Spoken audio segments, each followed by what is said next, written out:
السلام عليكم ورحمة الله وبركاته. أجمل إخوات في الدنيا، عاملين إيه؟ وحشتون. يا رب تكونوا بخير وبصحة جيدة. بصوا بقى، إيه رأيكم في الفيديو العسل ده؟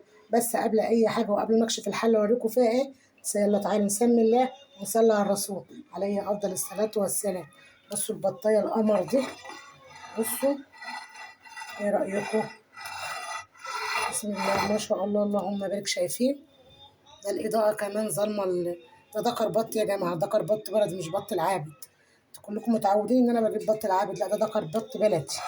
شاريه من عند ست كده، ايه، فلاحه جايبهولي. حتى بصوا انا سايبه لكم الدماغ بتاعه اهو، اهو عشان بس اوريكم ان هو بدوه. كده كده بنرمي الجلد، ما بناكلش الجلد. احنا كده كده بنرمي الجلد سواء بتاع الفراخ او بتاع البط. بصوا بسم الله ما شاء الله، اللهم بارك.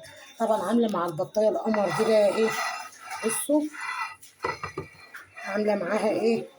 يلا نقول بسم الله الرحمن الرحيم. سموا الله كده. الله أكبر، بسم الله ما شاء الله. عاملة حلة محشي عسل، حلة محشي كرنب بقمر كده، والله ما تستاهل غير بقكم.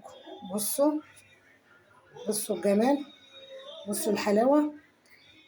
لو حابة تشوفي بقى الفيديو بتاع المحشي الكرنب والبط العسل ده، تقدري تشرفيني وتنوريني يا ست الكل، وتاخدي جولة كده في قناتي. بسم الله ما شاء الله، اللهم بارك.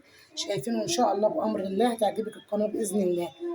ومش عايزاكي تعملي لايك ولا تعملي شير، عايزاكي بس تكتبي لي في الكومنتات صلوا على النبي بس. صلوا على النبي في الكومنتات بس، مش اكتر من كده. بصوا البط العسل، ذكر البط العسل ده والله ما يستاهل غير بقكم. بصوا نسمي الله ونقول بسم الله الرحمن الرحيم، ونحاول نقلب ايه، حلة المحشي القمر بتاعتنا دي.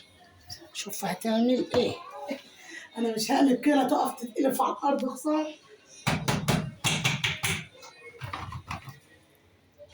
سموا الله ونقول بسم الله الرحمن الرحيم. بسم الله ما شاء الله، اللهم بارك.